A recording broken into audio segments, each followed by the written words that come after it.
Yo, it's Big Ant, man. We back. Another edition of Urban Politicians TV, man. We tapped in with Bobby Sessions. Yes, sir. Dallas, Texas out here, man.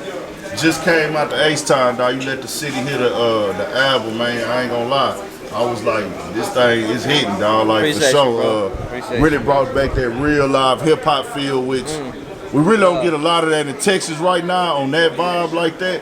But we know that it's spitters out here that's like that for sure, bro. Yeah. So your big thing is manifestation, Right. good energy, good vibes on your shit.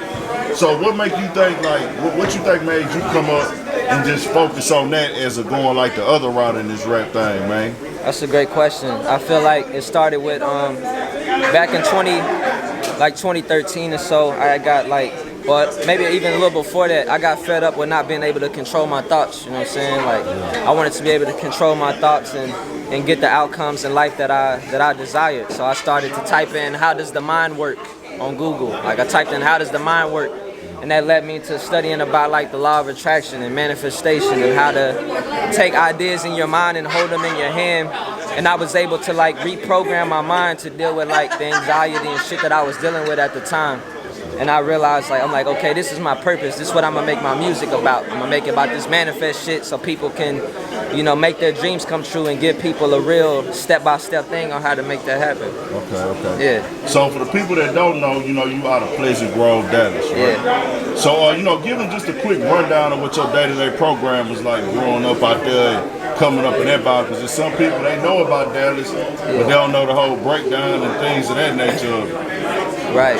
So, for most of my life, like growing up as a kid, I lived in Pleasant Grove, and I also, during the weekends in the summer, I stayed with my grandmother in South Dallas. Okay. And then my folks moved us to Rowlett, which is it's a suburb in Dallas County, to try to provide more opportunities for me and my little brother.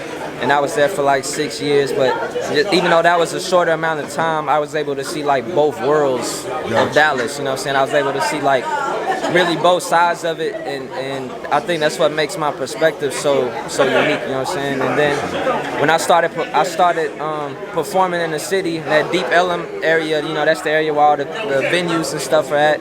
Started doing open mics, and goddamn, my first 5 years rapping, I made less than $500. You know what I'm saying? Just grinding that shit out, grinding it out. And then after I put out my first project called LOA, independently through a label called High Standards, that's when things started to change and shift. And then, at High Standards, we partnered up with Def Jam, and now we are where we are today with this Manifest album, the debut. For sure. So with this Manifest album, man, you actually, you said that you was actually working a 9 to 5 before this. Yeah. And you walked out your 9 to 5 with $50 in your pocket.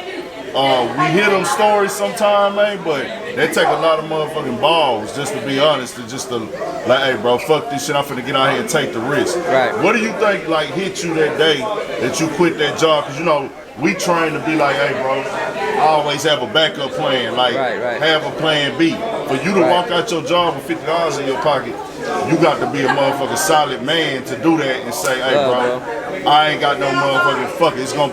The plan B is to make plan A work. Ain't no plan B. Yeah. For you to walk out like that. So what do you think hit you that day that made you say that? Like, you know what, bro? Fuck this shit. I'm done, dog. Like, it's funny. I actually consider like the defining moment of my career was when I put in my 2 weeks notice. Like, that's the day I made it. And people are like, when did you make it? It's like, I made it when I put my 2 weeks notice in, because that was the day I just decided that, shit was gonna be different. And I think what made me do that was, when you work in a job, you more than likely underpaid anyway. So after I was paying all my bills, I was putting all my money into the music, so every 2 weeks I was broke anyway. So it really wasn't too different. And what I learned from my journeys is you can have $50, $500, $5,000, $50,000. It's the same fear. Because if you got a lot of money saved, you're gonna be like, damn, if I would have stayed, then you see your savings just falling away. Like, it's the same fear, like, no matter how much money you got. But for me, it was easy because every 2 weeks I was broke anyway.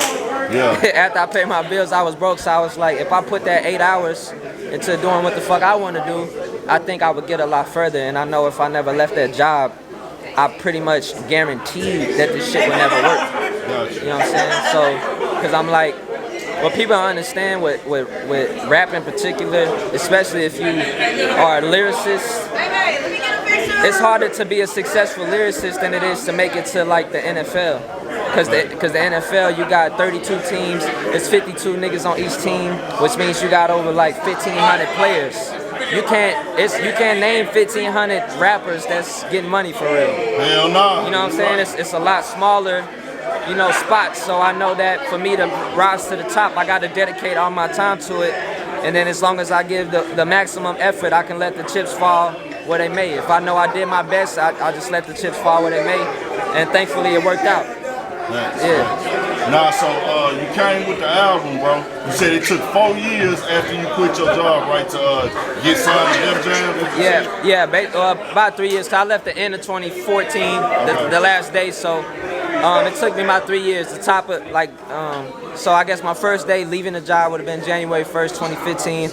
I ended up signing to Def Jam through High Standards around January 2018. Yeah.